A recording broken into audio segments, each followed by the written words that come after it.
Mais ça va, santé, ça va. On est Congo, Congo est zonga si.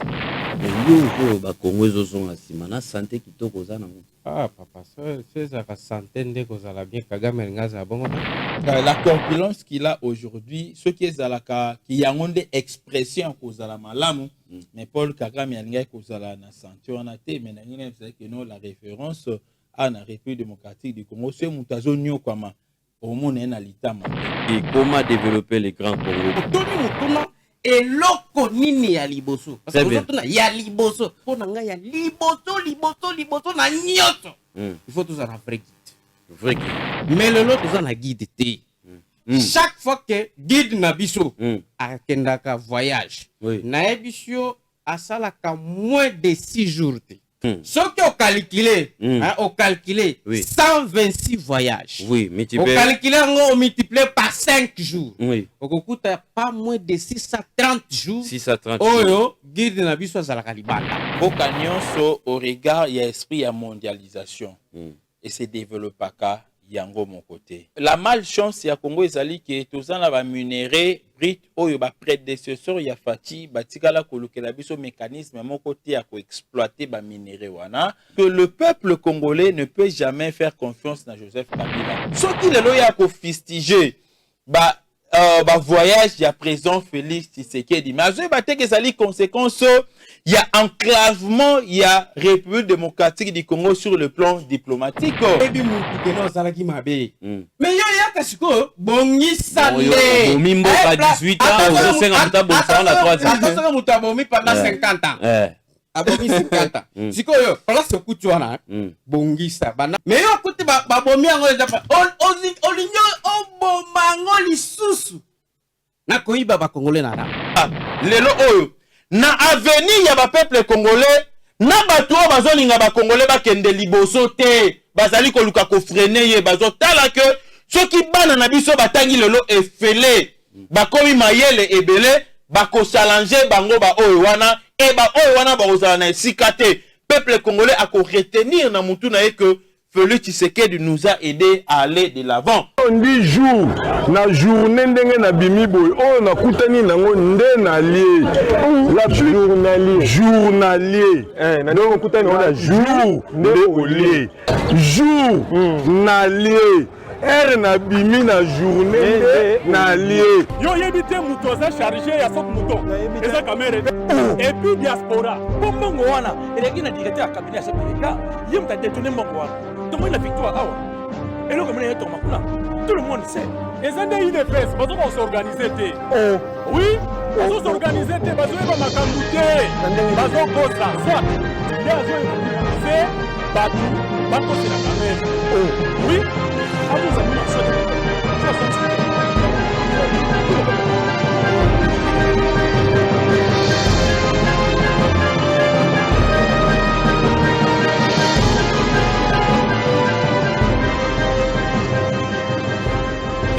Très bien, très chers fidèles téléspectateurs, ça commence déjà vendredi 29 octobre 2021, le dernier numéro de ce mois de l'émission Dénonçons.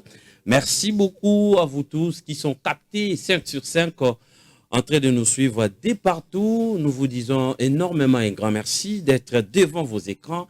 Comme je vous avais annoncé depuis la semaine, aujourd'hui c'est le jour J.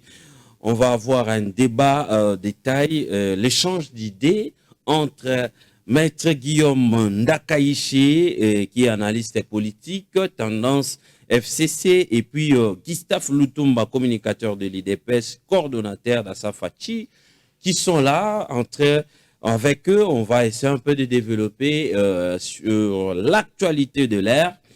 Et pourquoi pas réfléchir comment est-ce qu'on peut développer, notre pays peut se développer ensemble avec Maître Guillaume Ndakaïché et Monsieur Gustave Lutumba Tokosolo Lana Bango. Vous êtes tellement nombreux en train de nous suivre ce soir. Nous disons un grand merci à tous ceux qui sont branchés depuis la commune de Selembao, Bumbu, Makala, Kimbanseke, Ngiringiri, Banal, et Ngaliema, Kisenso, Matete, Bumbu. Donc partout, vous êtes là, comme vous le savez, chaque fois que nous commençons cette émission, nous avons le temps d'écouter nos interlocuteurs de ce soir.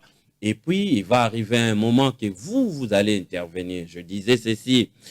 Tant que ça, la émission na biso oyo, toyo kaka ba invité na biso et comme ngalangonga moko et sengeli na yo zala na crédit pour na auto na question en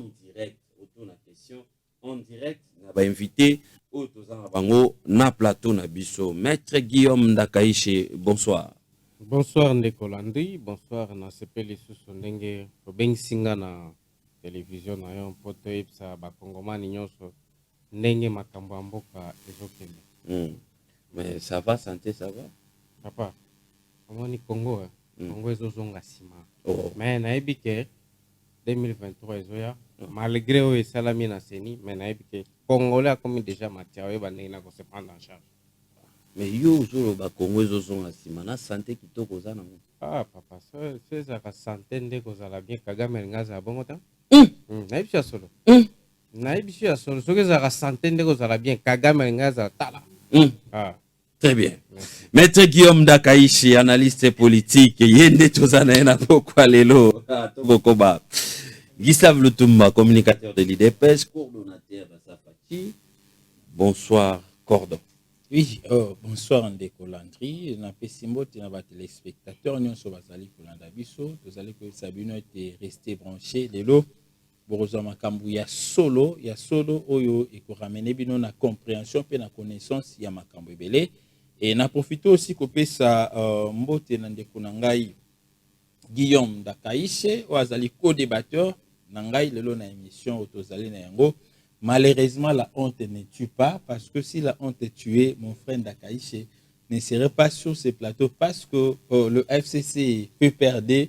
Je dirais que Bazana laisse mon côté à repérer ça au peuple là, parce que gestion à Bongo il y a 20 ans, il y a un et Bomamboka, et comme il ça que non le président Félix Tshisekedi a ses poumonnés pour ramener, je dirais, peuple congolais dans état de vie normal. Il a raison de dire que ceux qui santé au yazana lelo, donc disons la corpulence qu'il a aujourd'hui, ce qui est zalaka qui a une expression cause la malamu, mais Paul Kagame yanga cause la na santé on a été mais c'est que non la référence à la République démocratique du Congo c'est mutazo nyo kwama au monde na lita maté donc ce moni mutumikolo na moi lita mezali comprendre que nous azali malam mais ce qui de Ndakaishe à se comparer na époque où yazala qui na régime ya Kabila wana aki na matama ote kala na santé ote nga chaque fois ce qui na kuta na na lula ka parce que no banga pe fona ko na santé lokola ye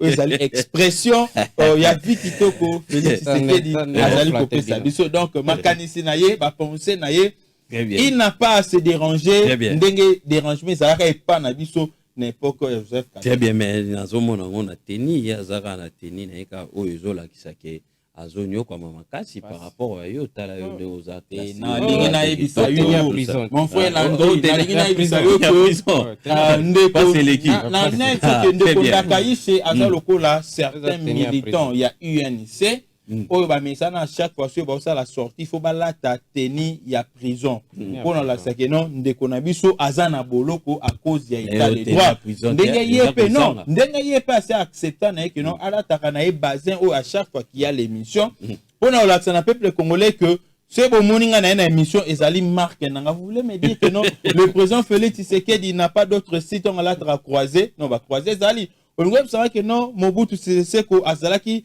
na possibilité à coller ta des boutons ba trois boutons ça yoza la facilité et style na ye voilà ngai pe la voix des style na ngai yepé coller ta bazin des style na et puis na ina ibso une chose un style français bazin oyo moni eza moroté ana 522 bazin ka ya oyo très bien merci beaucoup maître Guillaume Ndakaishe monsieur Gustave Lutumba ne tozala ba la plateau oyo moko azali ya pouvoir oyo mususu azali ya opposition azali analyste ne lelo tokosola na bango na matali développement et lokoni ne sengeli to sala pona ko développer république mboka na biso parce que mboka ezo patauger biso peuple tozo lela et ba élément ni majeur sengeli to toucher qu'est-ce qu'il faut faire population pour sentir que na vivre en mboko yo et singeli ba toucher wapi parce qu'on continue toujours à pleurnicher, on continue toujours à se poser des questions. Est-ce que tout ça na mboka na biso? Est-ce que mboka oyo vraiment ba dirigeant balinga ngo balinga biso? Ngai na gumbi maboko ya chemise na ngai comme d'habitude et lingi ko ba été nazali église au milieu du village quand retourne na mituna bango ba ko répondre. Après koyoka bango bino pe na tango na tourna bino boko tuna pona bokotuna bango na oyo nyonso tout ekebima. Mais avant cela, on va prendre les actualités. Vendredi 29 octobre 2021, les actualités.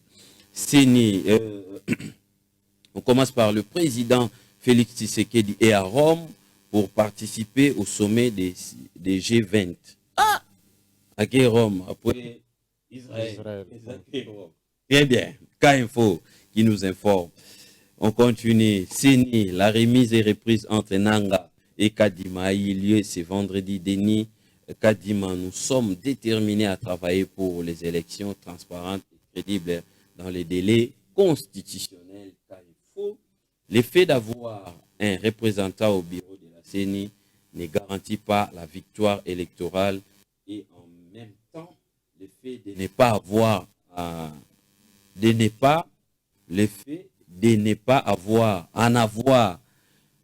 non plus un échec programmé au scrutin. Jean-Pierre Bemba Gombo, président MLC, actualité.cd. EPST, en attente des conclusions du dialogue avec le gouvernement, les bons syndicats suspend la grève et annonce la reprise des cours le 1er novembre. Déjà, c'est lundi. Félicitations pour ces avancées. Là, c'est actualité.cd. Le dépassement budgétaire est une faute de gestion et viole la loi des finances publiques. Politico.cd. Dossier CENI. Katumbi débarque à Kinshasa ce week-end pour les consultations opinion info. Union sacrée. Élection 2023. Jean-Pierre Bemba tourne le dos à Katumbi et s'aligne derrière Fatou sur le choix des Kadima à la CENI. Opinion info. Très bien. Affaire Boukangalonzo, l'administrateur d'Africom interdit de quitter la RDC. RFI, Lissanga Bonganga soupçonne le pouvoir en place de vouloir son emprisonnement politico. C'est des viens ma tête, viens va venir sur viens na nous répondre sur va gagner on a voya. Sur les ça va résoudre ça valable té na voya. Comme on a insécurité. Cardinal kuta mimoni na insécurité. Ambongo alobi cardinal ambongo alobi za insécurité ko vivre à Kinshasa. Tamu tingi pulula za ngolo baba sécuriser ba twa mona kya ngoje. Cardinal ambongo na insécurité. Tingi pulula lo ba kya sonta na insécurité. Ngaipe. Tango ba société bazoke kufunda ngai. Ça peut na insécurité. Donc insécurité ça pour mtu nyoso. Eza ka pona yote mwa mboka lisanga kende. Kinshasa dès ce lundi. Tout véhicule sans plaque d'immatriculation ou gyrophale sera intercepté. Police 7/7. Culture arrivée à Kinshasa. Koffi Olomide fixe ses mélomanes pour un méga concert au terrain GD de Lemba ce dimanche. Opinion info. Koffi Olomide, il est déjà à Kinshasa. Voilà, il va déjà livrer un concert ce dimanche. Sport, Mercato, Cédric Bakambu vers un retour en Europe 4 ans après. Opinion info. Bakambu beta soute. Azarane awa on dit avanane awa tout ça. Beta soute.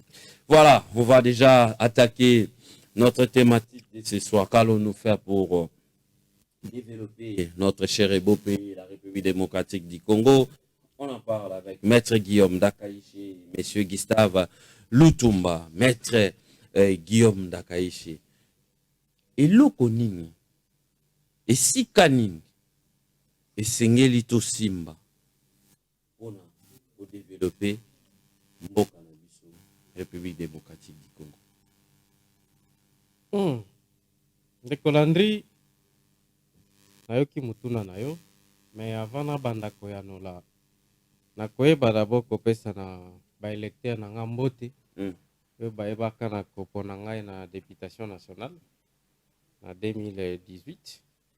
Malgré que CENI eyebaka na koproclame ngai te mais bazaka toujours un espoir na nga keno candidat na bango molobeli na bango azawana yango na moni pe to pe na micro na potolo ke la bango. Très bien. Otuni mutuna que eloko nini il faut tout ça là. Pour te développer Congo na biso parce que Congo na lobaka toujours un dénominateur commun. Congo. C'est Congo yo. Ezate que no yandeko Landry, yandeko mutu ya Sofati, soki ya Sofati. Kaza mutu ya union sacrée comme union salité lero parce que ba bazaki na kati ba mon déjà salité za na kati yango nozo mona bazo bima parce que ezaki sacré mais comme salité. Alors, maintenant ozotu na nini yo il faut to sala. Oyebi ya liboso il faut que ça la pour na Congo et avancer. Il faut d'abord ndeko Félix Sekedi abima na pouvoir. Vous comprenez? C'est-à-dire parce que dans le bar chaque jour, et non voilà, jamais au comment on a été que non nani Thompson et bandako pola na lupele. Thompson et bandaka toujours na mutu. C'est-à-dire il y a liboso il faut que ça la d'abord na un vrai guide. Oya ko conduire bino, oya ko lakisa bino, oya ko lakisa que non voilà. Oye tango tout ça la programme boye ko ça la boye. C'est-à-dire, tant que tu as d'abord un vrai guide à la tête du pays, et que la première chose qui peut permettre de tout ça, c'est avancer. Mais les loyaux, l'action que nous, comment n'engeni ni mboka na biso ezo avancer parce que toni mutuna et loko nini ya liboso parce que tona ya liboso le but que ba nini photo ça là parce que ba blo c'est belé il faut qu'on permettre biso de Congo na biso développer. Mais il y a liboso, donc pour il y a liboso, na nyoto. Il faut tous un vrai guide. Vrai guide. Un vrai guide. Oya zana, parce que moi même en armée, quand on besoin que nous kobunda bitumba. Il faut besoin un vrai guide. Oya yebi armée, oya yebi bitumba que nous awa na ko placer tel. Ce qui toke na stratégie to ça nini to gagner bitumba. Ne bitumba là c'est un développement na biso ya Congo. Maintenant, pour qu'on développe tout ça en Afrique. Mais le lot, tout ça en guide. Problème est que guide na biso, tout ça en le lot, ba Congomani ba eba ki na kopona. Ba kanisa ki keno avec ye et ko permettre que nous voilà Congo est avancé mais toujours regretter ninge toujours zonga. Na ebisio le lot nga na compter déjà na guide na biso azali parce que ça monate. Le lot tout ça na 126e voyage na ye. Le lot. Azaki na Israël. Oui. Je crois que ça va 5 jours déjà à Ken à Rome. Avec qu'on participe au lobby. Déjà. Maintenant, nous avons fait une démonstration mouké. Démonstration. Chaque fois que guide Nabiso à Kendaka voyage, Naebisio a salaka moins de 6 jours. Très bien. Donc, ce qui a sali mouké, ils ont 5 jours. 5 jours. Si ce qui ont calculé, 126 voyages. Oui, mais tu peux. On multiplie par 5 jours. Oui. On coûte pas moins de 630 jours. 630 jours. Oh, guide na biso za la libanda. Si que tant waza dans le Christian sakwenu. À tout le jour mon le bibo. Notre président, est-ce que bisa biso salaire na za combien tout ça? Na habité. Très bien. Donc, ça l'est à habiter. Alors, quand on est en train de voyage, et ça là, voyage. C'est-à-dire, ce qu'on calculé 630 jours. Le lot, Azo Kende, Azo Sala déjà presque 3 ans. 3 ans, ce qu'on calculé 365 jours, on calculé combien qu'on peut, ça 900 et quelques jours. Maintenant, déjà, dans 630 jours, président Zaliban Damboka. Absent. Donc, président ça a une année et demie. Mais la même chose, il est absent. Comment on doit réfléchir sur le développement? Il est absent. Une année et demie, président Zaramboka. Une année et demie, 2 ans, ça veut dire c'est 3 ans. Sur ça, les calcul, 2 ans, président Zaramboka, Azalibandamboka. Si on réfléchit pour notre développement, c'est un problème. C'est simple, ça veut dire, li est l'eau. On a dit ça. Liboso ya liboso na nyoso na biso nyoso pe na ebi muto a contredire nga azati. Attendre qu'on nga ki staff nga ayebi ke na nyoso faut que ça na vrai guide. Mais on va ta ndako po ndako. Ta papa na maman, ta mo za ndako. Po ndako na bino na et prospérer. Il faut za na mobali o za visionnaire. Très bien. C'est que mboka ya Congo ezang mbali. Merci. Mais na ebi ke d'ici 2025, 2023 Congolais a sanctionné pour la cause un vrai guide. Oh, Azalaka. Netu Azalaka. Netu Azalaka. Comment nous Azalaka? Oh, Azalaka. Oh, Azalaka. Oh, Azalaka. Nani. Non, exactement. Kasabubu, ça, Nani, Mobutu, ça. les raïs, hein, place à Kabila. Kabila. Oui, guide. Moi, tango ya zalaka. Nanga bisayo, tango ya zalaka. Guide ya liboso ya kinini. Ayaka kuti bitumba. Oyebi, akuti bitumba koto bazo bunda à gauche boye mbeba boye na ninja ruga bobo. Alabi boya tukta. Voilà vrai guide ndenge salaka. Abengisi bango labi na qui permettre que Congo ezala émietté tous ensemble. Voilà la vision d'un vrai guide. Merci beaucoup. C'est ça un guide. Merci beaucoup. Maître Guillaume Ndakaichi, un élément très important. Moi mboka Gustave Lutumba.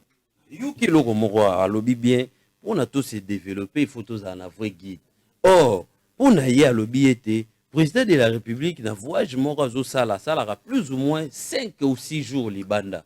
Donc ce que ça l'édition na voyage à président sali président a plus ou moins 630 jours les banda et donc équivaut à une année quelques mois, une année tout ça une année demi président les banda mboka. Est-ce que na papa école ya bongo to ko lobela sur le développement tokei moi.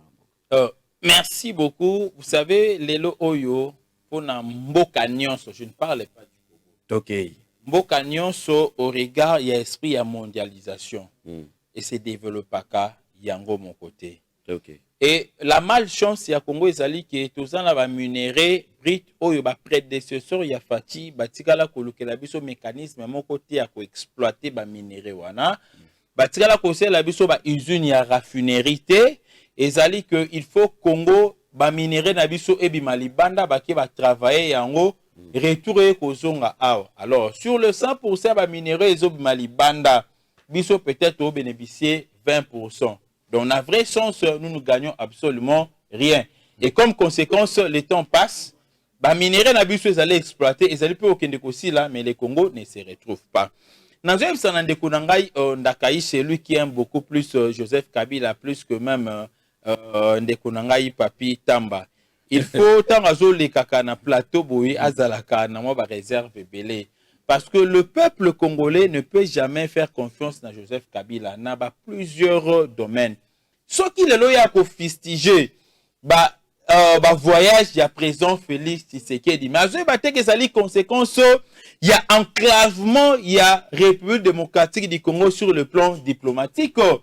Ba ficelle diplomatique il y a République démocratique du Congo et ça là qui coupait parce que Joseph Kabila n'arrivait pas à bien gérer ce pays. Mais il avait privilégié, pardon, monsieur Landry, il avait privilégié, il avait privilégié la coopération avec les inciviques mondiales. Vous comprenez un peu? Au lieu de privilégier, je dirais, son partenariat ou ses partenariats avec les gens qui pouvaient nous amener à un développement vrai. Sur le plan économique, quels sont les opérateurs économiques de grande taille?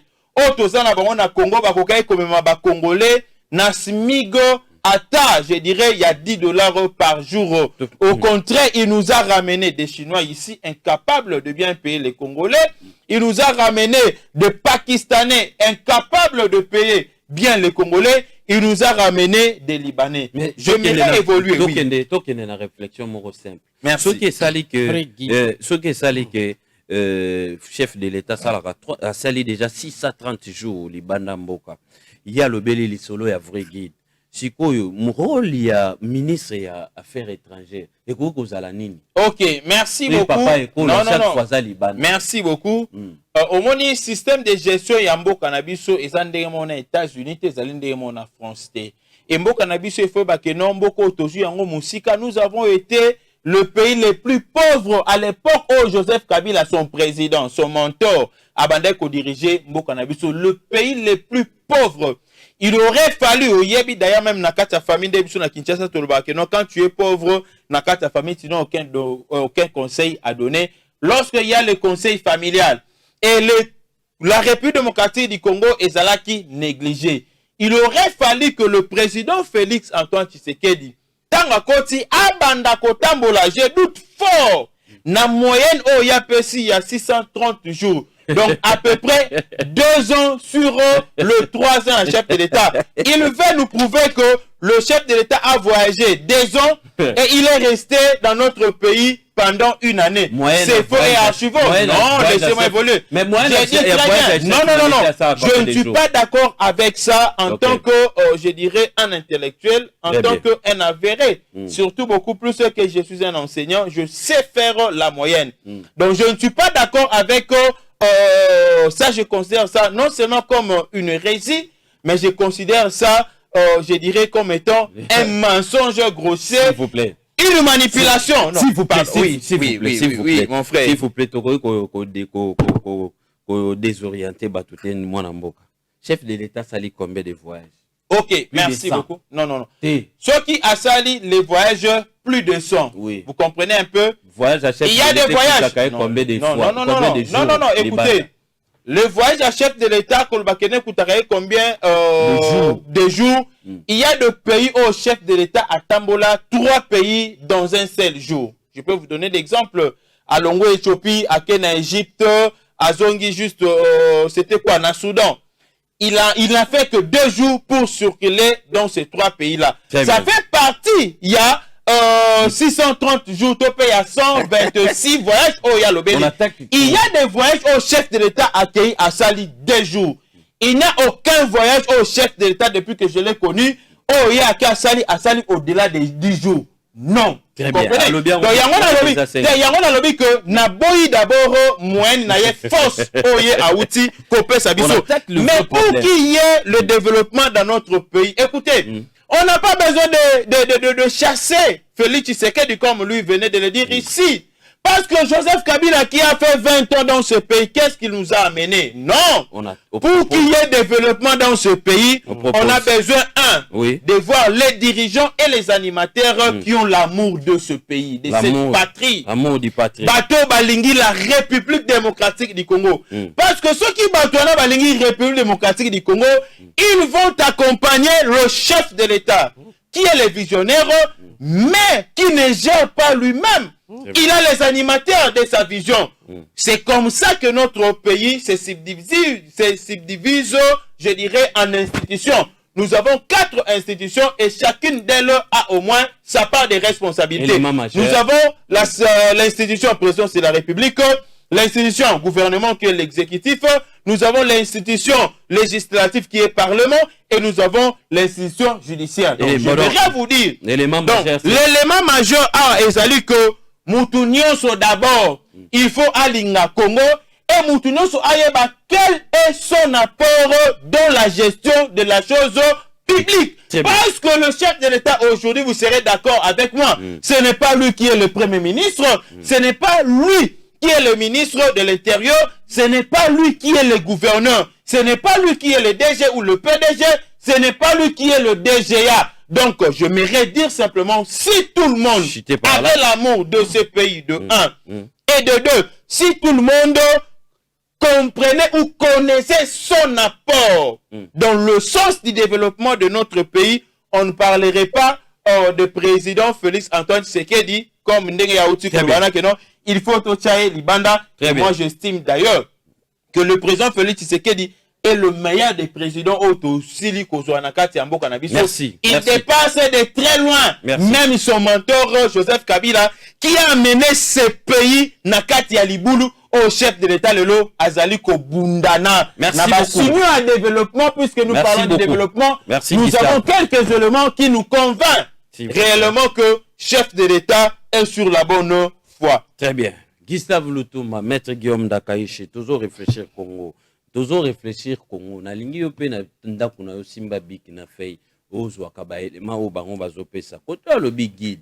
Mais à tout ça na problème, il y a lobby moi maître Guillaume a lobby tout ça na problème à guide. Maître Guillaume a beti solo a problème à guide et puis à lobby était guide yazova na ndako te. Ndenge na kincha ndenge tolobara na munoko na biso ba kino ndeke luka. Donc azo pumbwa moye ala ayeba pasi ya bana ezate. Koto Gustave Lutumba lobby faut tous aller na dirigeant azana bolingo ba dirigeant ba na bolingo mboka lokola mwana mboka Tshisekedi azana bolingo mboka alingaka mboka et puis ko valoriser mboka azala par tous les moyens zo sala par tous les moyens mboka na ye ekende liboso bo retenir yango bino bokotuna mituna ya biso tozo koba toutefois lelo to remarqué que tozo beta lisolo ya gratuité et enseignement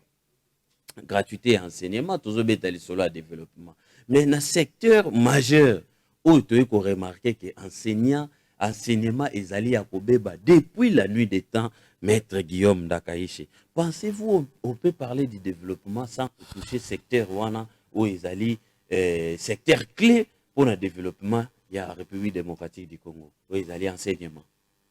Ndeko Landry bitango na bandola na ndeko nanga Gustave difficulté azala ko ya kopesa ama kopesa kaka réponse otunaki mutuna boy nino ifo ezala ya liboso mboka na biso kende na développement nini alobi bolingo ya mboka nde alobi c'est-à-dire il faut mutu na mutu alinga mboka na ye ta mutu alingi mboka voilà to bandi développement c'est lo ye ezo sekisanga makasi mais soki moto alingi mboka ko accompagner vision ya guide te yoka mais guide peut faire alinga mboka ti guide yango kolinga mboka so lingi pa na yo il faut fanda il faut fande pa na yo ba tala kisasa toloba yo fanda ke pa na hotel tamula ba tala balupango basi basi yo aza lupango na obonga ba pisho comme maman na fanda kana ndako na ite chaque jour na porta moninga eza bien ça veut dire so za bolinga mbo o ye azoloba wana yango azoloba kero te foko zana vrai guide. Ça veut dire guide wana ndio akopesa ba grande ligne. Akopesa ba grande ligne. Ya kosala ni ya ko avancer. Parce que oui, mais nazo chité. Et puis na lingina rappelo que non ba minute au pesa ki parce que ngana sala kaka 5 minutes. Oh, il passe avec 5 minutes. Na bando tala ngana tala. To discuter. Maintenant, mwambo. Na makambo ya utikoloba que no momantoro tout ça parce que il faut qu'on ait ba histoire. Na lobaka chaque jour il faut qu'on ait ba histoire. Touti wapi biso ba congolais touti wapi tokomi wapi pe tozokende wapi ebi tango moko ndegolizera abazaka na émission na ye abanoto na tokomi wapi lelo toko même ata question enseignement tokomi wapi na question enseignement tokomi wapi ndegolizela na émission na yo wana zongelango otuna d'abord tokomi wapi lelo to loba maintenant makambo ya enseignement papa ngana lobaka toujours boye. Et puis dans un peu ça na conseil parce que dans un moko avocat c'est vrai on a besoin de question avocat parce que avocat vous avez un problème mais à couper ça conseil nazo pesa conseil na batu nyonso encore na président de la République c'est-à-dire quoi na eloko oyo oyebi mutuna makolote kokota te c'est elingo le bani eloko oyo oyebi mutuna makolote kokota te elingo lo banini tokei elingo lo baboye Constitution na biso constitution nde est consacré gratuité ya enseignement. Ozomona nakala bi soki eloko oyebi mutuna makolote kokota te constitution tango Kabila bandoko bunda pour la constitution wana oyo consacré gratuité ya enseignement ndeko Félix Sekede bando boya yango abanda kolinga yango te abanda kolinga gratuitement gratuité enseignement te parce que kolinga constitution ezali kolinga gratuité ya enseignement parce que gratuité enseignement est consacré na constitution donc IDPS lokola baboya ka constitution kasi yokolo ba gratuité enseignement wapi soki za la constitution te oki wapi yango te ça IDPS aboya ka constitution est consacré à gratuité ya enseignement maintenant eloko ya constitution tango bando seulement IDPS ayebaka te aboya yango la zoloba eloko yebite kokota mutuna makoloti maintenant mais démontrer yo malembe tango mutu abundaka pour la constitution abunda pour la constitution alobi gratuité enseignement faisant nini ezala la kati alobi te lokola ye ne concepteur wana Kabila mais Kabila te ye mutu alobi que no constitution ne faisait parce que IDPS abanda ko boya ça veut dire na kati wana gratuité ezali na constitution IDPS abanda boya na kati wana mandat à 5 ans ezali IDPS abanda boya tango muso abanda linga kaka ezala kaka ozala kaka ke non ne ba ne Kabila ke non na 2018 ozala no jeune tikala kaka donc IDPS abanda boya maintenant parce que surtout la question ya OK Kabila oyo abunda pour la constitution oyo asala tout gratuité enseignement ezala consacré et puis lokola za vrai guide toujours que il faut qu'on ait un guide il y a en tant que concepteur vous comprenez il n'y a pas si bas grande ligne mais bino maintenant bino on comprend des profils d'idée jamais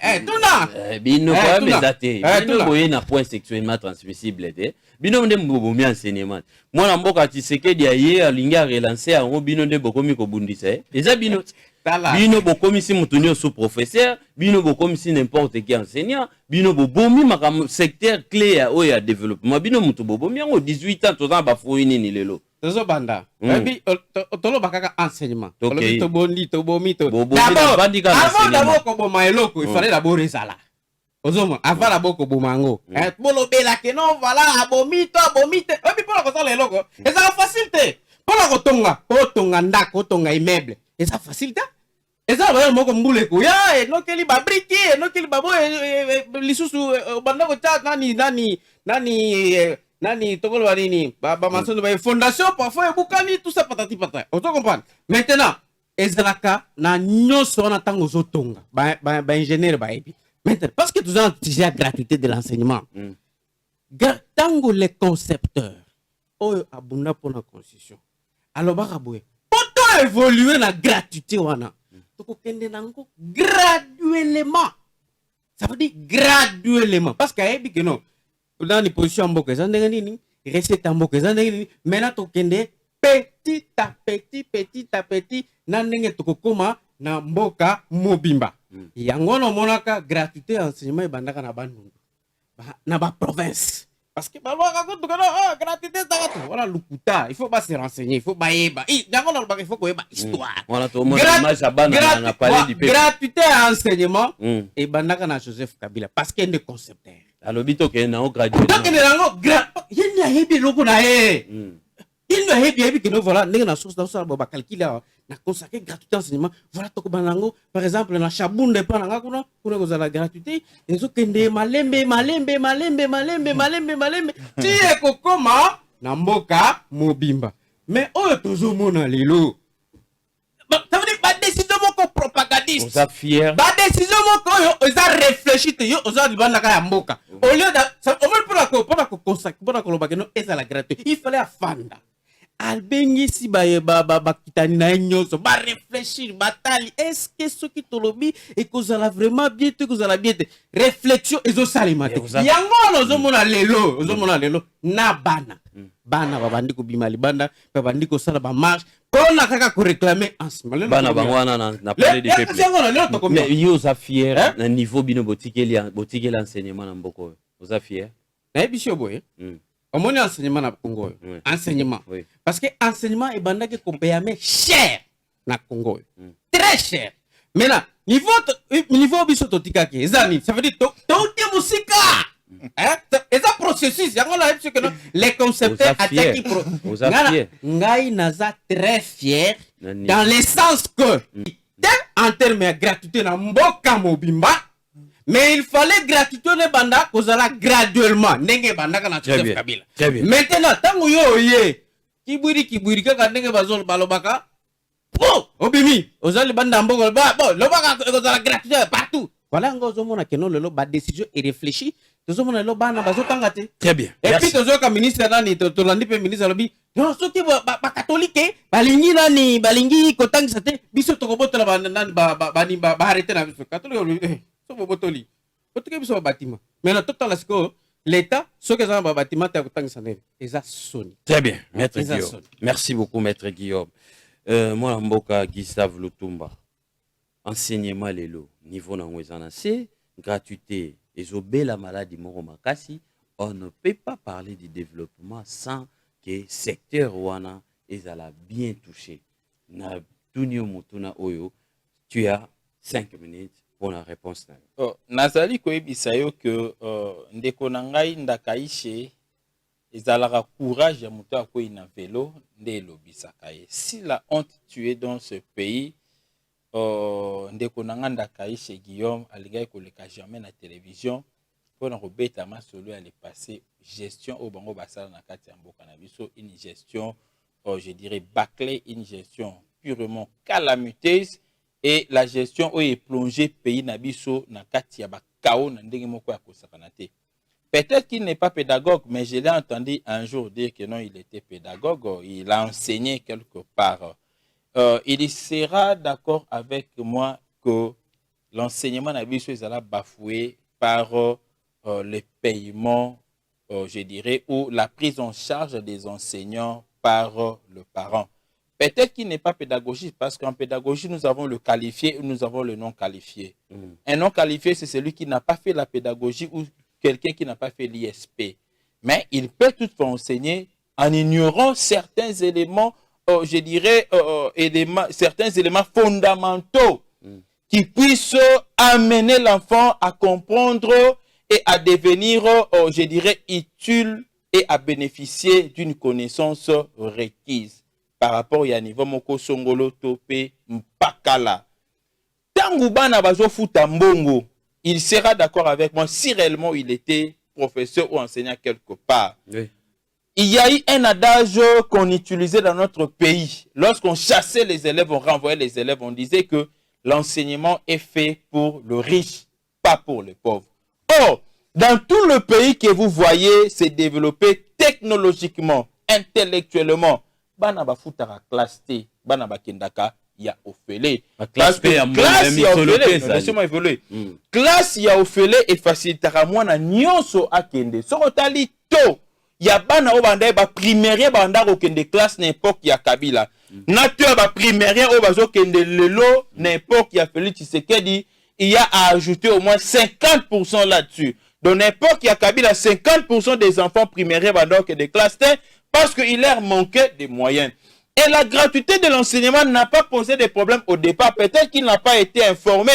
Avant de lancer la gratuité de l'enseignement, je dirais, conseil à chef de l'État. Carton, yako solo là, n'a pas enseigné belé. Même les ministres de l'enseignement de cette époque, solo là, comme Kamounio, c'est ça là, ok. C'est ainsi que le go, il y a gratuité de l'enseignement. La première année n'a pas posé des problèmes, des allez poser des problèmes lélo.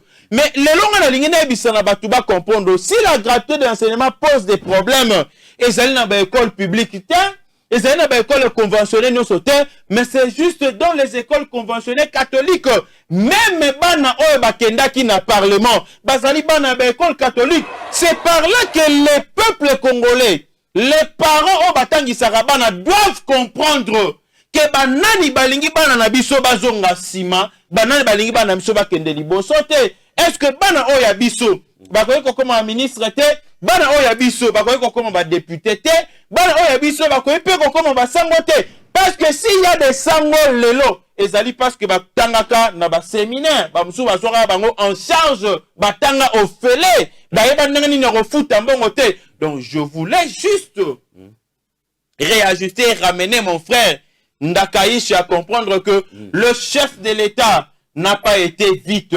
Ba mécanisme nyoso ezwamaki. Et yé akoyi kobetaka tolote parce que salaire au ba enseignant bazali kozwa lelo en tant que travailleur de l'État. Et ça salaire au banda kozwa dans le passé, on a réajusté. Bango babundala pour na juste ko réaliser accord de Mbundi plutôt. Bakokate ti lelo. Le chef de l'État azali kobunda lelo oyo.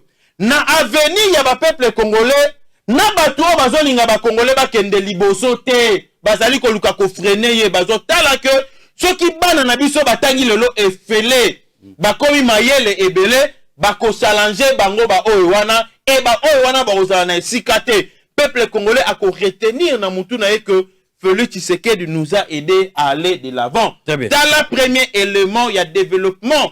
Parce que la science et développement, il y a très bien que le premier facteur à développement, c'est l'homme. Yango Félix Tshisekedi, Achaki Maël Naye, Nabisika Wana. On parle du développement. Comment développer les grands Congo? Thématique Nabiso Wana. Toujours énumérer des éléments. Na lingi to vanda beaucoup plus na réflexion parce que ils a des notions toujours mona qui ça ne va pas kotoyo makambo zo tambola te kotoyo makambo tambola te misale ezate bato basala ka bakolela au moment où bato basala ka bateau faut ba créer ba emploi, bateau bazo sala, faut ba se retrouver, bateau baza ko se retrouver, il faut circulation ezali makamutu ezokende bien. Mais lelo na lingi na tuna bino mibalelo komoko. Tozana manque ya création d'emploi. Lelo tozwaka na département na secteur plutôt, na secteur énergétique. Snel départ ya Mobutu atiki biso na mboko na 2400 mégawatts. 2400 mégawatts atiki biso na secteur énergétique. Mobutu ayeko kende. Kabila ayeko kende. Atiki mboka oyo na 800 mégawatts. Soki otali banda premier riz ti 17e riz. Et si ka ba société ezalaki ba société kufa et komaka ba même ba ministère na ba ministère koto yo mbiye pasteur koto yo otali boye walo koto otali boye koto otali oyo amen otali boye mamolangi tout ça misala ekufa. Ba hôpitaux ya l'état ekufa, privilège ke na pas ba privé, nyonso tout ba secteur wana ekufa. Moi mboka Gustave. Et loko nini sengeli to sala pona ko réveiller les grands Congo par rapport à yaba éléments énumérés. Et loko to sengeli ko sala ezali ko soutenir d'abord sans tendance tribale, sans tendance partisane, le chef de l'État oyo aye pona ko aider biso. Omoni ndekonda kaisha lobi que chef de l'État ezali ko bima libanda. Mais ko bima Félix Tshisekedi ezali conséquence ya enclavement diplomatique ya mboka na biso parce que Joseph Kabila avait très mal géré ce pays. Ngana lobaka toujours avec preuve à l'appui. Quelles sont ces entreprises-là où Joseph Kabila tikela kibiso au Félix Tshisekedi avec Koboma? Mais au contraire, certaines entreprises ou quelques entreprises ont été après pillage Kabila tangoye abumi yango au Betili Solo. Il y a 2800 mégabytes oyo to bandaka ko bénéficier chaque jour na barrage na biso to pe na SNEL na biso. Mais Kabila muzetanga kotiye mutabomi yango baboma inga na biso babete yango ba obi. Bambongo yaka na bande mondiale pour fonctionner cela, financer cela, bambongo ne kendaka pi et kotaka na ba poche na bango. Do bande ko ba koyi ko ba kelo rote Félix Tshisekedi. Soki lelo azali ko bunda na pona ko relever Congo, ezali parce que bango batika Congo musika. Peuple il faut comprendre pour qu'il y ait ce développement, il faudrait qu'il y ait l'apport, non seulement l'amour ndenge na lobaki, mais qu'il y ait l'apport de tout un chacun. Mutu nyonso na bisika oyo zali fournir ben fort na ndenge IGF azali ko fournir ben fort lelo omoni soki IGF a fourni ça ben fort te mais l'autre nga tous en 3 milliards 500 millions te comme réserve d'échange mais lelo pour la première fois banda Congo ezala Congo t'aurais jamais ko réaliser recette il y a 4 milliards de dollars et outeli na maboko na biso mo to bimisa ngo libanda te biloke banda ko sala matin époque ya Joseph Kabila nga na Joseph ça peuple congolais. Totia Koyina présent Félix Tshisekedi Mupandi peut-être parce qu'à la partie à UDPS parce que Tamususu azali na province na ye mais to mekana nous ko balancer je ne parle pas de la comparaison mais to mekana nous ko balancer yena ba prédécesseur na ye et lokolino Félix Tshisekedi azali ko luka ko bemela biso ya sika azali ko bunda na makasi pona ko ramener yeso ki a comprendre était que Kobima Kalibanda, ça fait partie même, il y a une ancienne civilisation. Ce moment dit Bamboka Moussous net ba Chine, ba États-Unis et se développe pas, c'est parce que Basaraka ba incursion, topé ba sortie, Basaraka ba descente, na Bamboka Moussous en termes de civilisation. Biloko Bango ba Kutara Kuna, ne ba ramenaka na Bamboka na Bango, Basaraka échange, il y a ba culture, Basaraka échange sur le plan intellectuel. En ce qui concerne la constitution, n'enga zali kolobelawana, non! Constitution, maître Ezali Kabila te, tu es un juriste. La constitution est une ligne de conduite qui reste indélébile pour toutes les générations au Bako Yaka Bako Kutakayango pour appliquer une disposition ou un dispositif constitutionnel. Cela ne veut pas dire que non, Ozala parmi Batu Oyo, légiféra ka article non, c'est faux et archi faux. Bateau aux hommes aux États-Unis, aux hommes en Afrique du Sud, aux hommes en Congo, Brazzaville, dans les pays Moussoussou. Ce ne sont pas que qui ont assisté lorsqu'on élaborait la première constitution. Vous comprenez? Très bien. Constitution, vous voyez qu'on subirait la modification à l'article par rapport à l'évolution politique, à l'évolution sociologique, mais koloba ke koboya oyo idepesa banda koboya constitution yango ne sala ke non to ke na gratuité de l'enseignement non ezangaki bino kimutema malamu pe Kabila na batu na ye balingaki te ba congolais bazala mayele pona soki ba congolais bazala mayele bako challenger non seulement Kabila mais bako challenger le monde entier et le Congo a récupéré place na ozalaki nango vers les années 60. Très bien. Gustave Lutumba, Maître Guillaume Ndakaishi, Bobo Mainga, Bobo Mainga, Yuki Angwao, Mboka Oyo, Batigeli Bino, 2400 mégawatts, Bino Botigeli, Botiki Ango, 800 mégawatts, Bobo Melo, c'était de l'estage comme on ne peut pas parler du développement sans secteur énergétique. La société Ndambo Bokuta Kabila Tika, et Mobuto Batika, Bobo Mayango. Bobomi enseignement ozoyo ka bolinga te bana batanga pona bana ba se développer bazo maele kaka bino bana bino bino boya pena na système wana bana batanga libanda nyoso kaka bino misala nyoso tout boboma on peut parler de développement comme ça dans un pays au bino bilan la bino à 18 ans ils a tellement mitigé. Ndeko André. Très bien. Nakanisi nakubanda kaka na mutuna moko tango tuna kinde konanga Gustave alobio naza na santé ya bien zo la kisakeno naza bien de alobaki mais nakoloba pe que non nakoyano la mituna ndenge zoto neske naza na maele to naza na maele c'est-à-dire ngana tanga libanda te tanga kana Congo ti lelo naza kana Congo ngai ndenge zo mona alors koyoka ndeko Gustave ndenge azoloba alobi parce qu'il faut peuple congolais bazolanda biso bayeba nyonso ya lobaki na recadrer yango parce que baotika na bazon d'ombre okay poto so bandeko pe batu na bino okatanga na bibi pona ni kala pouvoir na bibi so lingata na lo batena okata na tika na pona ni pona alors le point est nini alobi to zo baka kambo ya enseignement keno omoni saka kaba école catholique kaka de yango bazolinga te bana batanga papa tuna histoire ya mboka. Tuna histoire ya mboka. Les premières écoles oyo formation et bandati ezalaka ti lelo eza ba école catholique. On il faut yeba yango. Et yango wana il faut qu'on soutenir église wana parce que ba formaka bana très bien. Ngai moko nazoloba. Ngai. Mais pour la ta ko répondre ko recadrer on nazo il faut maeleti. Tu te retrouves ba école catholique? Hein? Ngai na leka na école catholique.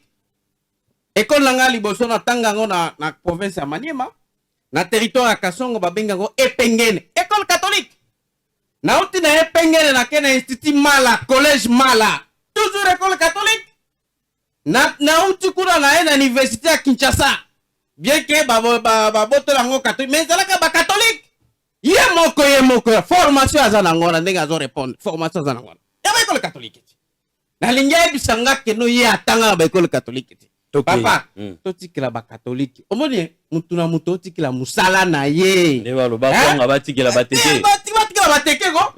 Konga batikila enseignement totikila ba catholique ba yebi. Très bien. Comme bateke neza ba école catholique papa, ba yebi kotangisa bana. Ko désorienter ba parents botika bana na bino na ba école catholique. Soki lelo bazotanga te, c'est parce que mauvais traitement ezali. Et puis, il faut pas accompagner bango de façon que ça bien payé. Tant que l'enseignant est bien payé, moral et naïe que ça bien, à côté ça paye bien. Il faut qu'on ait un facteur et enseignement et zanine. On attaque. Hein? Ma facteur et enseignement et zanine. Maintenant, bolobi, parce qu'il faut na pesa moko, na côté kata moko, te na pesa moko na moko. Na lomba. Alobi, IGF, aïe, yango na tomoni lelo, comme il a million, balini tout ça. Papa, tolingi IGF, na sepeli, IGF. Kende na noko benga makambo arame te? Ay, ketela makambo arame. IGF. Papa, yo mtuzo tanga IGF. Yebisa nano IGF, wana atuna makambo arame, wana rame. Euti wapi rame. Eza kombo nini rame? Eza Ramazani, eza rame rikistabo nini rame? Na yo kina nuteke no?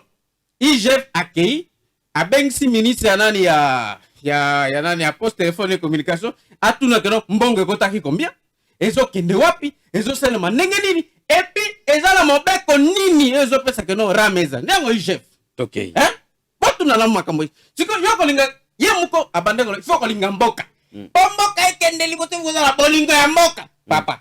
Mutozo iba ba Congolais na ram. Azo lingamboka. OK. Hein? OK. Azo iba ba Congolais. Congolais za pauvre ndeko na za na shabunda kuna. Pauvre maman za na shabunda. Jo mo gabe. Azo be il était sili. Et puis maman zela na rappelé. Papa la tchaki déjà ça unité mais na comprendre tendenge nyose ke yirabi wana moibi anani ya gouvernement lelo moibi. Siko mutozo iba pauvre maman za kuna na shabunda. OK, c'est que no yazo lingamboka. Très bien. Tolo la vérité. Attaquez la vérité. Maintenant. Alors 5 chantiers et alors nani makambo nani yo otuna yo muto makambo ya électricité tout ça tala. Yango na lobaki na oboe. Tango soki olingi développement ezala. Il faut que un guide. Guide akopesa ba grande ligne. Oyo bako suivre yango bakola nango. Omoni tango nani Joseph Kabila yaka. Tolo ba d'abord musée parce que tangaki musée papa. Tolo ba nyoso tolo ba musée ti. Ebi ba Congolais ko bima tango zo bima ko yo to ebi. Kolo ba musée te papa musée kolo ba musée te. Congolais je sois ebi. Oyo fort musée asala. Un militaire dans tango ba musée to ebani. $1 un franc congolais zaka na valeur ni to ebi. Ya musée to ebi. Kolo ba musée te papa, kolo ba musée te. Ce que ça partout oyo parce que le développement, je vous dis toujours il faut un guide. Et puis ce guide là accompagne sa grande ligne, ils ont fait sa processus. Oyebi lelo. Makambo mais ça ozo ko ngolo ba. Nazo koma wana. Yo zolo makambo. Na kanisi kuto oyebi. Au moment ndenge obanote ba 2800 mégawatts wana. Na yebi que non oza ba information tout est. Ce n'est pas comme ça. Lelo, celui qui a laissé les projets à Grainga, c'est Kabila. Il a laissé les projets, mais il le réalisateur. Bon, on a vu déjà. C'est-à-dire quoi? Oui, mais pour la ça les locaux. Et ça d'abord la conception. Ok, ça les locaux. Mais ça ni bon déjà bima, bima papa. À ça la conception là de façon que Grainga est Tongama. Et puis les travaux avaient déjà commencé et ça continue à son époque. Mais plus que la gestion de l'État. Et puis alors bah toujours il est démocrate. La continuité de l'État. Mais il est en tant que démocrate, alobi yanga yanga tolo bakaboye na kanisi ndeko moka tunaka mais soki oyebi mutu ke no zala ki mabe mais yo yaka siko bongisa ne bomimbo à 18 ans ou 50 ans bonsoir la 3e attention mutu abomi pendant 50 ans abomi 50 ans siko yo place kutu wana bongisa bana mais yo kuti ba bomi yango ezapa olinyo obomango lisusu na koyiba ba congolais na ram. Et c'est bien dit. Musala ni vino botika mboko. Omonye. Oui. Moi ina landaki président Kagame, Paul Kagame. OK. Paul Kagame aza na nani na Kigali na azo solo na ba partenaire na ba Émirats Arabes. Na vidéoconférence, ça va encore que non voilà, vous devez faire ça pour le développement de ce pays. C'est-à-dire, tant azo solo na za katia mboka na azoé ba consultant na question boé apesi réponse na question boé déjà ba collaborer na bazawana donc tout se passe dans son pays. Pourquoi pas notre président ne peut pas le faire? Très bien, très bien.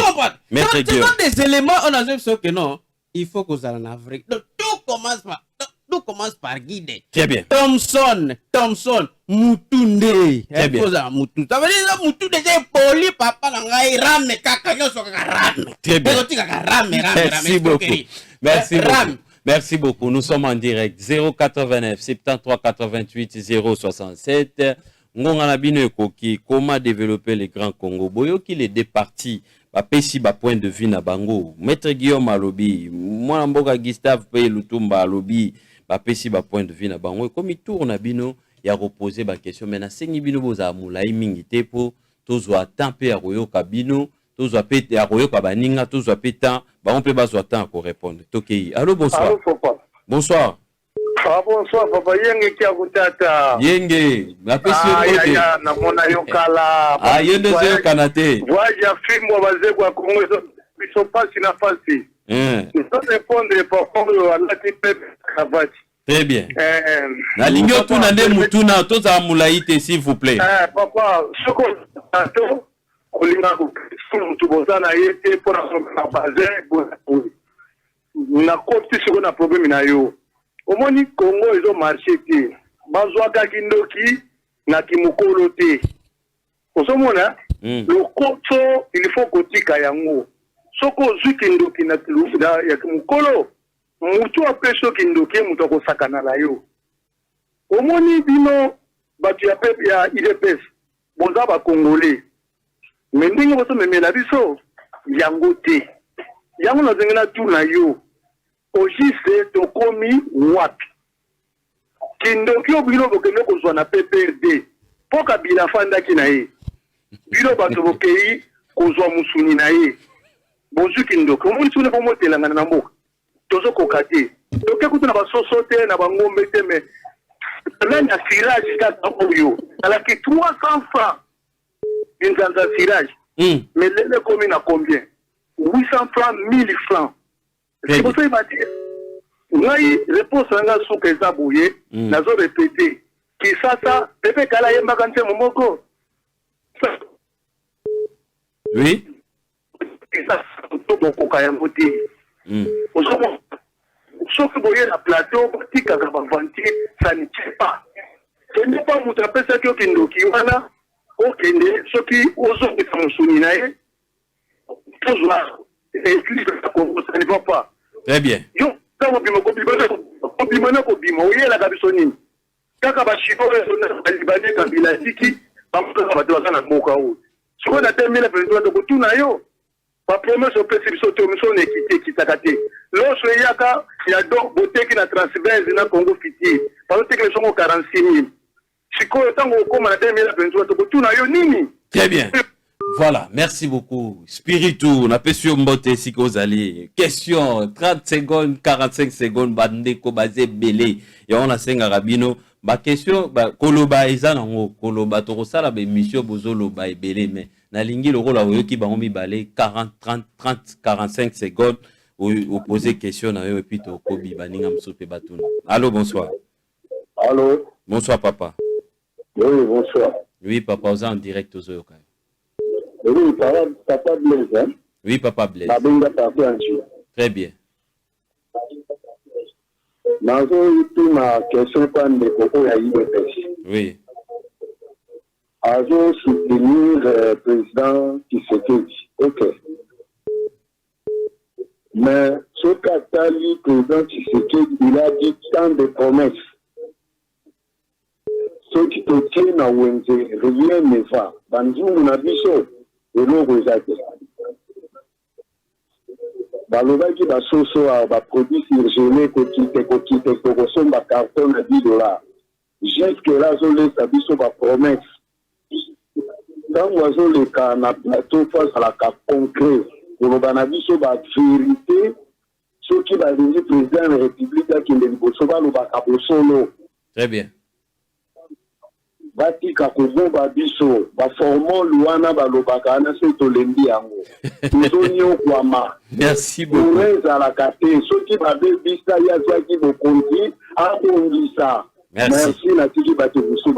Merci, c'est très gentil. Merci beaucoup. Oui, bonsoir. Bonsoir. Et ça marque à considération. Ok. Oui, la zone débat n'est très bas, qui s'appelle débat Makas.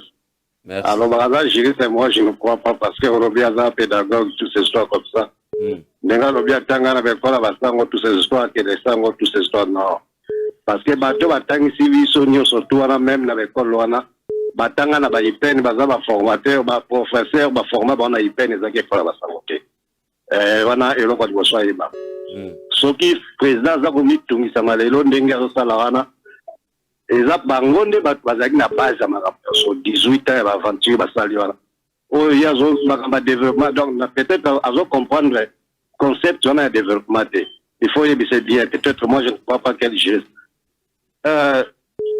Manda baron bayan à 18 ans, batikeli bisonini, oh baye ba baby sing comme ça, toujours qu'il y a un développement. Il faut expliquer biso.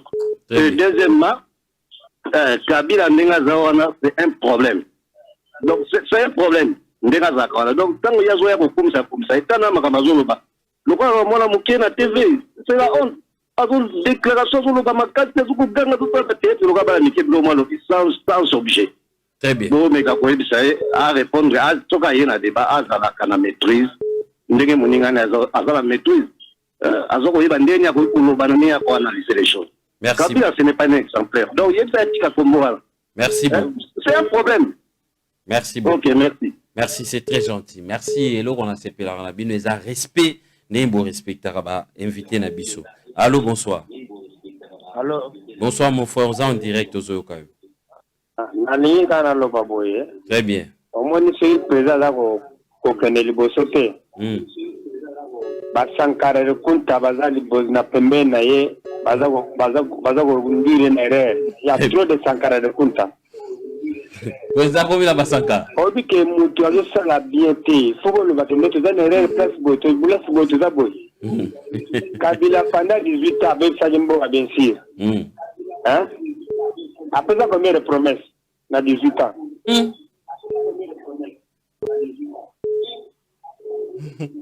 Ok. 18 ans, Kabila, combien de promesses après ça, la peuple? Vas-y, comment va question? Oh, peuple, la Zéla qui a 18 ans. Oh, il a 3 ans, combien de promesses? Donc, tu as beaucoup de salikamuzo, salamatiza, mabe, les okumisa. Kabila, tu as dit qu'il y a 250. Tu as dit qu'il y a combien? Très bien, merci beaucoup. Tu n'as pas le corps Kabila, tu as 300 francs. C'est combien? Mais c'est ce qui m'appelle Zanamboka, tout bête à Maboko. Peuple à deux vélos, tu as beaucoup de peuple là-bas. Vous voyez, c'est un Noram d'abord. Merci beaucoup. Maintenant, c'est comme une Noram d'abord. Merci beaucoup. Ça va, merci. Merci, merci l'intervention. De la carte 2023. Merci l'intervention. Allô, bonsoir. Oui, bonsoir mon frère. Bonsoir papa, aux en direct aux Oyokayo. Oui, en tout cas, émission Tokomakati, nous avons pas boulot pour mater en langue. Amen, merci papa. Bon, il y a le banande qu'on a dit soit la chemise il y a matin. Il parle bien, mais il y a la responsable. Est-ce qu'il y a une émission responsable? Oui. Au Tala, 18 ans, il est guine, la Katina souffrance. Il utilise la Katina. Le nouveau président combattit Tinamine. Mais maintenant, bandi moi démarche moko pour être mboka oyebonga. Question Nangai Zaboui. Oui. Comment trouver solution à Malonga pour que mboka oyo échanger. Très bien. Soutien à Ndekonanga et à chemise à bazin. Il faut la bien. Quelqu'un qui est malade en a besoin de Tonga, mais il va enfoncer sur la maladie.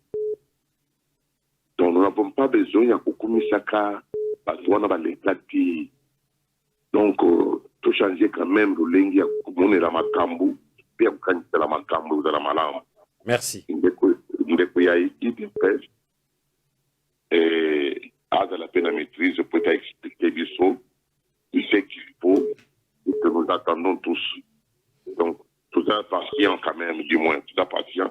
Tout est très loin. Très ce bien. n'est pas seulement aujourd'hui, trop condamné Bango. Très bien, merci. Après exception, ni présentement. Nous avons promulgué. Merci, amen. Merci beaucoup, papa. On continue. Allô, bonsoir. Bonsoir, Ndeko, bonsoir. Bonsoir, papa. Aux en direct aux Oyokayo. Oui, nazoyoka papa na sepeli na émission. Merci.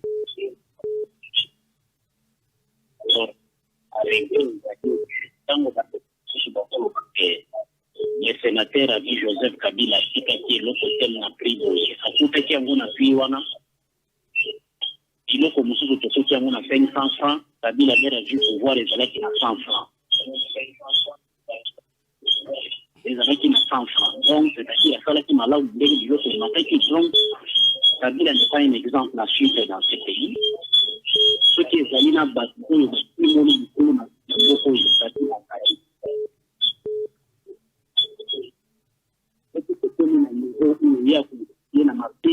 c'est qui fonctionnaire n'a combien? Aucun fonctionnaire n'avait même l'équivalent de $100. Alors, en quoi il est modèle? Très bien. En quoi il est modèle? Très bien. Alors, pour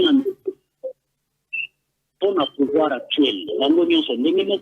Les autres qui partent à titre pouvoir, ceux qui assistent l'hôtel, par exemple, les autres sur le savon, les copes de 1500 francs. Pour la boutique à pouvoir, nous doit qu'on y a fait à côté. Nous avons soulevé à y a tapé à Matisakadiloko. Donc, donc, jusque-là, le Congo n'a pas encore la chance d'avoir un bon chef de l'État. Il n'y a pas de Congo qui a fait dans le Congo, pour sa population de télévision.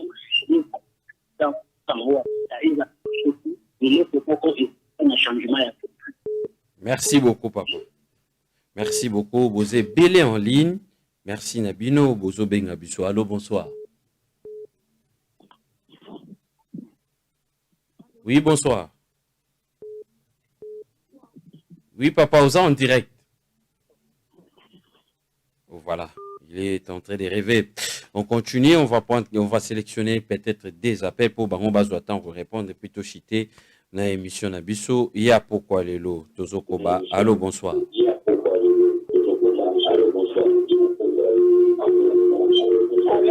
Allô? Papa Tolobi, hein? Dimne folie ma télévision, s'il vous plaît.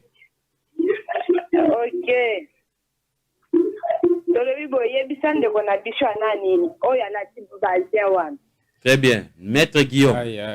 Ok. Qui a bien défendre dans la Joseph Kabila Pamba. Au moins, ils sont moutoués. Aïe, bisho chambouya. Pour le nabilo. Mondo moutouazo bananango na kati érosion. Na o bani nango na ngomba ekeshen. Kabila tikeli biso mboko na kati érosion. Il faut qu'on fasse atondi saka mabele sito mata likolo. Atika ko défendre. Azolo ba Kabila. Tout d'abord Kabila tango atika ki ba fonctionnaire. Atika ki ba ngona salaire en commun. Tout d'abord Kabila aboni na ba relation intérieure nyonso aboni yango. Nini Kabila sali na boko. Il faut encourager Fatima Makambwa Shadi Kanen. Azoli te pour Silisa. Malgré tout Makambwa Bitumba na ne sili vraiment diete mais quand même moi Tunisa. Kabila tikeli biso yango. Eza bato na yende bato baluka ba Bitumba kuna. Ya yebi ngote na dinga défendre ça. Avant na ekini azonga totanga lisusu ake uza formation bien nani. L'école na yekuna ya basango côté à haute, c'est-à-dire bazana association pona basango. Basi kapata kamsala na ye. Très bien. Maître Guillaume Nakaïchi, Akoyoka, population. Vous alliez belé, la pourquoi lelo. Merci, Nakondima Moussala, Tozo Sala, Tokoko, Bakosala, émission comme on en dénonce. Tozo réfléchir, Nengeni, c'est un biso pepe, Tobima, les boulots, Topé, Samakati, Nabiso, Nabaï politique, Nengeni, Bakoyoko, et des biso pour le développement. Allô, bonsoir. Bonsoir, papa Landry. Bonsoir, papa. Papa na zola na bino tukana la na kanangai ala l'émission chaque jour au moins. Merci papa. Amoyo na zana musala. Merci papa. En tout cas na nayi sa ndeko na ngai o azana shimiza pembe. Oui, oui, c'est vraiment pitoyable ce qui kana to défendre la te pour nous défendre de bonanga. Tout défendre pour nous défendre cause au yébi que même yébi d'abord bana oyo yanga oya yo ona zobe na yanga bazana ndako vini bazana ngo na minute yo fatia zana bokozi papa nangai to défendre pour défendre moi là qui vous parle je suis infirmier. J'ai fait combien d'années on a besoin de gratuité. Donc na métier na qui infirmerie et comme na gratuité on a une gratuité bila bo pesa ngambo mengandi ce qu'on a comme pesa gratuité pendant autant d'années on a pas des mois s'il vous plaît mais des années. Très bien. On va où là? On va où? Donc n'a pas secteur non il y a toujours des grèves. Qui est toujours le babo et dit son santé tout ça quand grève et dites-moi sans combien de voyous avec ça la wana depuis abano ça la voile hier aye di sanganan combien d'investisseurs déjà baillés mata moko ata moko ka combien il y a un peu ça donc biso de boto to za to lia bien to za ba cri to futa matibi wa les autres défendre nous on défendre ça nous énerve comme ça na ubem ça ba imiter na biso très bien papa merci papa voilà nous sommes en République démocratique du Congo première partie maître Guillaume top chrono 5 minutes 5 minutes. S'il vous plaît, bossa la chrono nabino. Ngala lingi bossa la chrono. Top chrono, vous avez 5 minutes. OK. 5 minutes. Baby, décolandri. Baby, petit à petit, nous comprendre combien de fois le peuple congolais est au Kende kozala matière. Très bien. Et puis encore na Kinshasa. Parce que na ba émission na ya kepa na yo.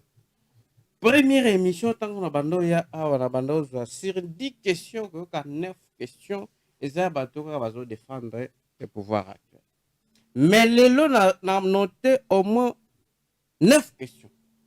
Si les 9 questions, papa, les lots n'a 3. Mais 6 questions, vous comprendre que non, voyage, les qui. La langue na mutatu na kele boso. La bibo bazora kindoki na kimokolo te. Kindoki bazora ngona. Bino de bozo musuni na bino mabebo Lesa Félix. Moi président de la République. Agora mutu akio manyola na ndenge naye. Vous comprenez? C'est-à-dire mutu oyo apesa kio kindoki wana. Il faut kozala kana ye pembeni. Otango suru koyeba kosimba nzungu te. Ya kabisa na nzungu wana soto zotambola nzungu wana basimba kaboy. Vous comprenez? Et on a zolo. Bazora kindoki kimokolo te. C'est-à-dire Félix Tshisekedi aeba kinaya ko sala escroquerie haram et yango wana mona ki kena loba ki faut sala kaka rupture FCC cash. Parce que zala ki déjà na plan moko machiavélique ya tango ilunka maza. OK makamaram. Mais zala kita. Yemta sinyango. Non, yoka na zo ebisa yo. Okay. Yoka na zo ebisa yo. Tangu ilunkamba azalaki premier ministre FCC cash makambo arame ezalaki te. Continuité à l'état. Tangu sikoyo bayebi que non voilà, il faut tout ça la boy. Mutu apesho kindoki te, apesho kindoki. Mais boy, mais nga moko siko na komi mokole fona kana kindoki. Yango no zomona biloka boy. Ba secteur et tout, grève. Nana ni deuxième nana intervenant. Alobi nani ba promesse na ba promesse ka ko soutenir kaka ko soutenir te lelo chef d'état pesi combien de promesses banasa na président de la République a pesi combien de promesses na ba promesse wana combien ezo se concrétiser alors biku du carton nani ya soso boloba ko za na $10 ezana combien promesse carton ya soso carton ya nani ya maki ba plateau ya maki ko za ko a rappeler que non na époque ya Joseph Kabila linzanza ya sirage babando somango 300 francs mais lelo linzanza ya sirage 1000 francs yango zoto papa alobaki boye mutu ya Thomson nde bandaka kopola maintenant nani troisième atuni awa ba école ya basango tout ça et voilà eza boye na monique hier azo raisonner bien te eza kena batange pe na ba école papa c'est vrai. Yango na lobaka toujours Joseph Kabila aza bien atika constitution na biso article 23 lobaka liberté d'expression. Eza ya yo. Mais ce qui ba liberté d'expression batalaka siko combien balobi boye.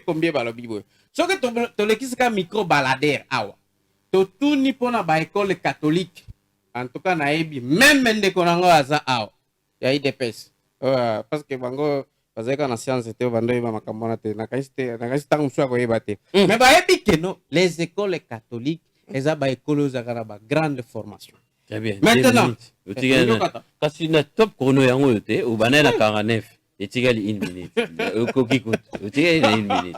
Donc en tout cas. Moi na sali li chrono na yo. Zamera ngai papa. Ba mitune zebele on alanda ndenge ba peuple congolais bazonyo kwama. Bazo rappeler ndenge nini côté ndenge nini nani Kabila tikaki. Na lobaka chaque jour que non voilà. Lelo oyo lelo parce que il faut que yebaka touti wapi poto komana parce qu'il y a même un intervenant mon ateli est-ce que à sa présence juriste est-ce qu'il y a développement voilà mutuna ezala ki boye asuni mutuna moko bien mutuna ezala ki boye sengeli to sala nini mutuna ezalaki boye oyo nga na yo nolaki kopesa oyo napesa ki réponse nini faut kosala d'abord ya yambo nini ça veut na nyonso nini faut ezala ya liboso na nyonso parce que développement ezala basecteur ebele ndeko na nga place ozolandanga développement ezala basecteur ebele à l'époque même de Kabila avait parlé même de 5 chantiers c'est que na chantier oyo atiaki pour le développement mboka maintenant qu'est-ce qu'il faut oyo kozala priorité de priorité ndeko na nga na baki faut kolinga mboka abe oui pour kolinga mboka ko tiarame te tango zolinga mboka na yo oeskoki bakongole oeskoki bandeko na ngai baza na bukavu baza na goma bato kutu baza na bitumba kuna na bamilitaire epi naza ndeko na ngai motu militaire kuna ndeko tindila ngai unité mais activela ngai déjà tina ngai na mpesa po soki otindi ngai unité boye rame ya kolia namoza na bitumba nanga na yebisi yo active yango kaka na mpesa po soki otindi kaka na ndenge ya unité boye rame ya kolia moye na communiqué na eza te siko wana nde bolinga mboka tolo ça veut dire wana za moto azolinga mboka te yango nalobi boye ke non mboka na biso toza na constitution oyo ezoconsacre limite ya mandat et malgré lelo tekanisi bato nyonso bazolanda makambo ezolokea oyo ezokende na seni makambo esalemi kutu na union sacré parce qu'il faut na chiter on il faut correcter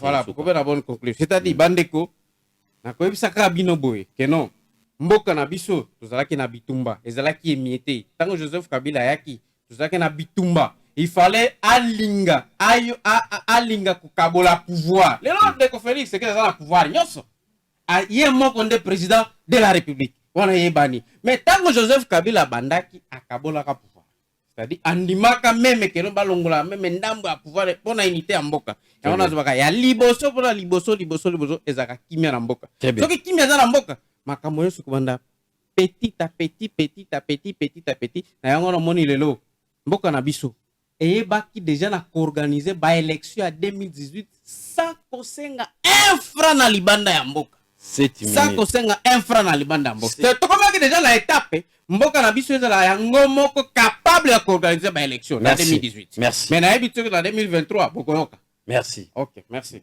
papa Gustave Lutumba maboloba mboka yo nalingi oraser vraiment rapide au martelene eloko moko merci beaucoup na bandeko oyo babengi biso et ezolakisa que bo suivra vraiment émission avec pe bazo continuer kobenga nalingi na na ndeko na ngai ndakaishe na mboka nyonso na mboka nyonso oyo se développaka basalaka abstraction ya bataxe te le taxe ces impôts font partie ya baélément ya développement ya mboka nyonso. Donc, ce bateau basali ko futa taxe, le but est que non bayini bangote. Et aussi, il y a yébité peut-être, il faut comprendre que loi oyo, il y a taxe, il y a rémunération sur le RAM a été déposée par Ilunkamba dans l'Assemblée nationale. Mais là, comment on a déploré na carte, c'est comme si tango ba ministre ba kana ba rapport na bango, tant le premier ministre ayaka ko déposer programme na ye, c'est comme si les députés ne lisent pas. Parce que bilo kono se sera na carte, ce qui va député, parce que le député ici, on ne peut ni incriminer le gouvernement, ni incriminer le chef de l'État Félix Antoine Tshisekedi. Parce que Moussala, il y a des députés dans l'Assemblée nationale. Et Zali, tant le Premier ministre a déposé le programme, bango, il faut balander le programme, et si quand on rencontrer souhait à peuple T, bango basengi na gouvernement à Bongissa. Mais tant que bango basengi na gouvernement à Bongissa T, ba PCA aval, le gouvernement a sali le lobo, lingi bo tiango likola mutu à chef de l'État. Non, je m'aimerais vous le rassurer que le chef de l'État a été élu au niveau national et les députés nationaux ont été élus bien que dans le niveau de la circonscription na bango, bango nde ba memara ba besoin na biso. Donc là, c'est vraiment un faux débat. Avant de répondre na bande ko batuni parce que on a attaqué, je n'ai que 5 minutes là. Parce qu'il a dit que les écoles catholiques, bangonde, bazana ba école ebele batangi sarabana, mais na yebisa mon cher ami, peut-être vous allez kobosana. Le première école a exigé de l'argent, peut-être que, excusez-moi, na Kinshasa a dit que na 1993, 1994, on a failli assister à une année blanche. Vous comprenez? Batu oyo basala ke mbongo banda ko futa ba paraba futa mbongo, ce sont les écoles catholiques. Et elles ont été toujours derrière l'argent. Je ne parle pas des églises catholiques. Ici, je précise très bien. Des écoles catholiques. Parce que même la gratuité de l'enseignement, na constitution ya Mobutu ezalaka consacré. Mais bateau bayaka toujours koluka kobebisa pona bazwa mbongo ba s'enrichir. Bayaka na ba soutane. On pensait peut-être que non baye côté abiso pona bolingo ezala. Mais bayaki de pona ba luka mbongo na sima ya ba parents congolais. Les interventions. Na kei na likambo. Oh, laissez-moi évoluer mon cher. Na kei na likambo. J'arrive, vous me grignotez. J'arrive, je vais répondre. Na likambo etali IGF ndenga lobaki il faut que ne ko enquêter na SNEL boina boy. Le aussi ba enquêter na SNEL.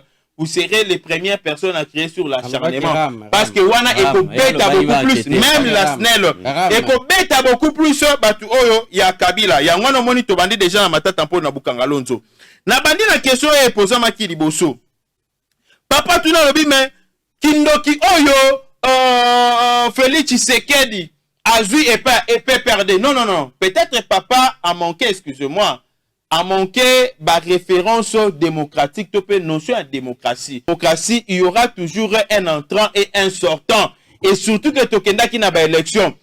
Joseph Kabila Koti qui est bon à Félix Tshisekedi, le but est que non à Kabeli, non. Félix Tshisekedi est devenu président de la République parce qu'il a été élu, voté par la majorité de la population congolaise. Et l'ingité Kolobake, ceux qui ont participé à la course électorale, il faut qu'on soit président de la République. Non, c'est faux et archi faux. Na oyo etali, na makambo etali biloko ezali komata na wenze. Non, papa. Tolobi boye, na sepel na papa moko na 6e question, mais qui un peu ko répondre. Ce qu'on obi to landa biloko komata, tobi to ta ton Kabila zoka pouvoir, na tanga tri pouvoir. Orokute loko moko to Kabila tikela kana azwaka, oh plutôt atanga kotaka. Et gardaka quand même pris Tangia Zali Kobima. Mais ce qui est important sur cette affaire, c'est quoi? Le peuple doit avoir les pouvoirs d'achat. Nambo Kanyo sa toke na États-Unis, biloko matara, toke na France, biloko matara. Mais le peuple face à un pouvoir d'achat. Pouvoir d'achat et où t'as un salaire au bazali kopé sanayo. Yango chef de l'État sali ben fort pour na ba salaire na ba secteur nyon soye mata. Otali ba tunyo so ba o lo balelo o. N'importe qui a Kabila ba salaire au bazana yango sur le plan de l'État, sur le plan étatique.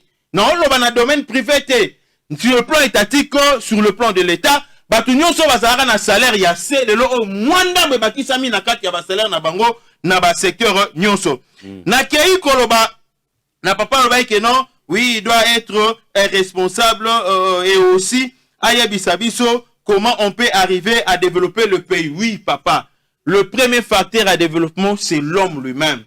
L'homme, il faut tout changer d'abord mentalité nabiso. Nous devons cesser, il y a qu'à combattre les chefs de l'État illégalement.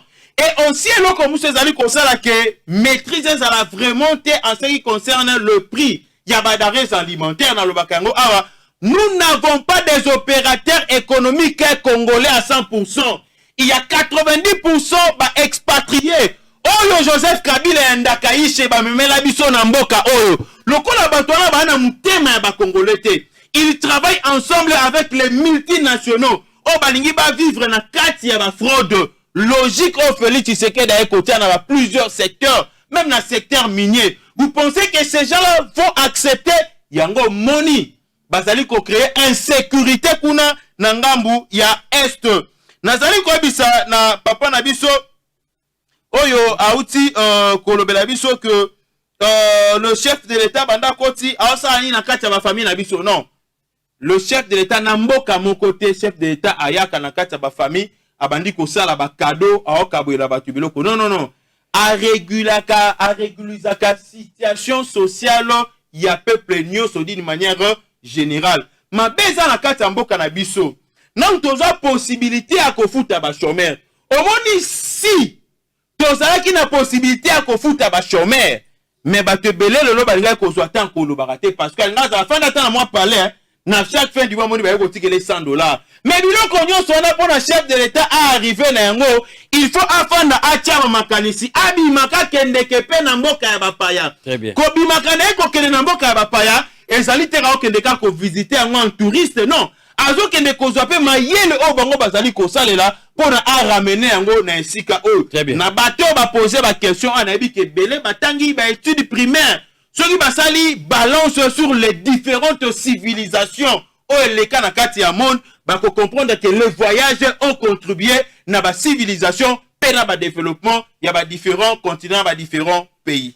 Merci beaucoup, Gustave Lutumba, Guillaume Dakaïche. Nous sommes arrivés vraiment à la fin. Dans les minutes aux Amoulaï, parce que où ils allaient deuxième battle, beaucoup d'animés balais, et ça mess, et ça kilt au besoin qu'on change, qu'on ça l'échange, au mimi, il est pas mimi, mais objectif principal les alliés, de réfléchir, n'engeni to ko aider bakonzi, ba ramener développement parce que peuple azolé la boki bapel nyo surtout les alliés, peuple azolé la qui a ça qu'on s'est retrouvé dans Mbokanaï. Maître Guillaume, s'il vous plaît, vous avez une minute, et relancer un message moko. La population ba Rolanda en une minute. Ah, papa. Après, c'est une minute. Il n'y a pas aux oreilles. Une minute. Na ibi kaka peuple azoli là. Mais na une minute wana. Na koloba boy.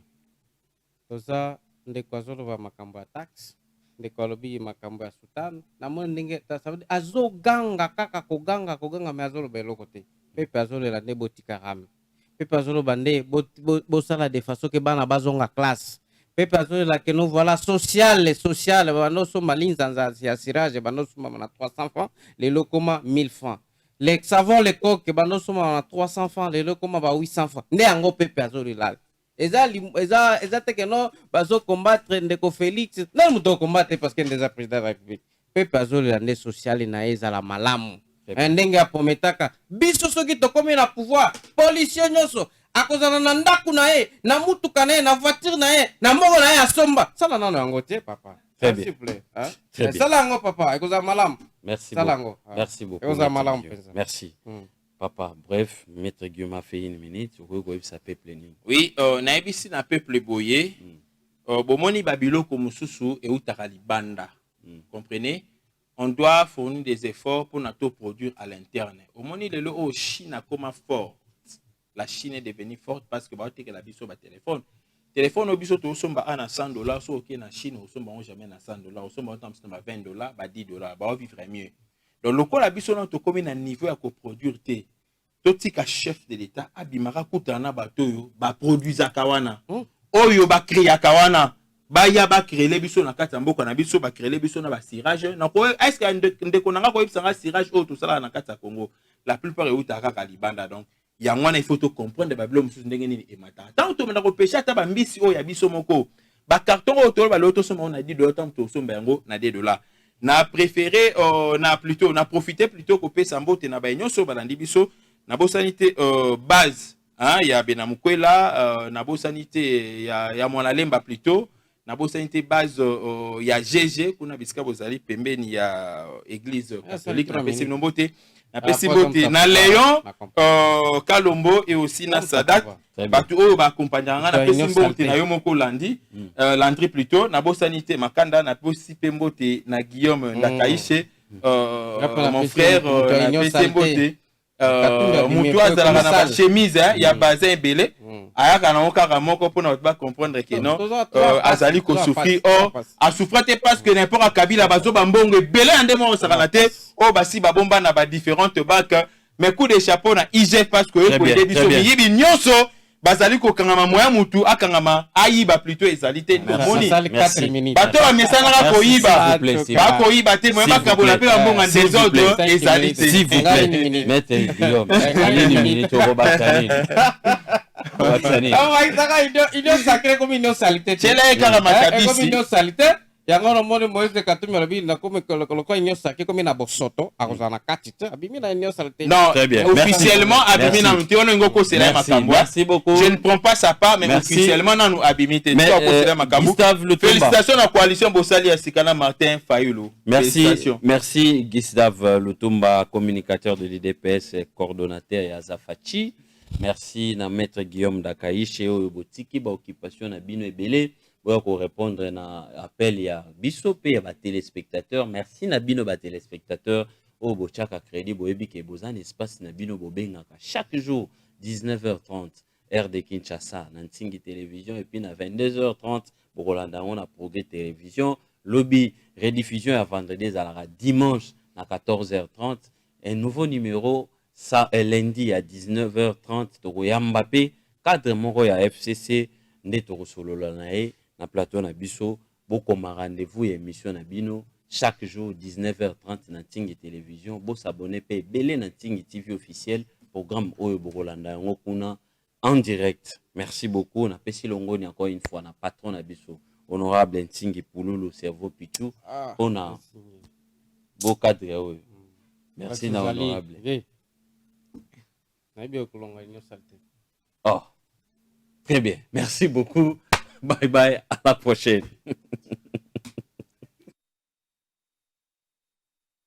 Côté la plupart des Congolais, tous les journaliers. Si on dit jour, na journée ndenge na bimi boy, oh na kutani nango nde na lié. La journalier. Donc kutani na jour nde olé. Jour na lié. Er na bimi na journée na lié. Yo yebite muto za chargé ya sok muto. Eza kamera. Et puis diaspora. Bongo wana, eleki na directeur ya cabinet chef de l'État, yemta détourner mbongo wana. Tomo la victoire awa. Et le comme on est tombé là.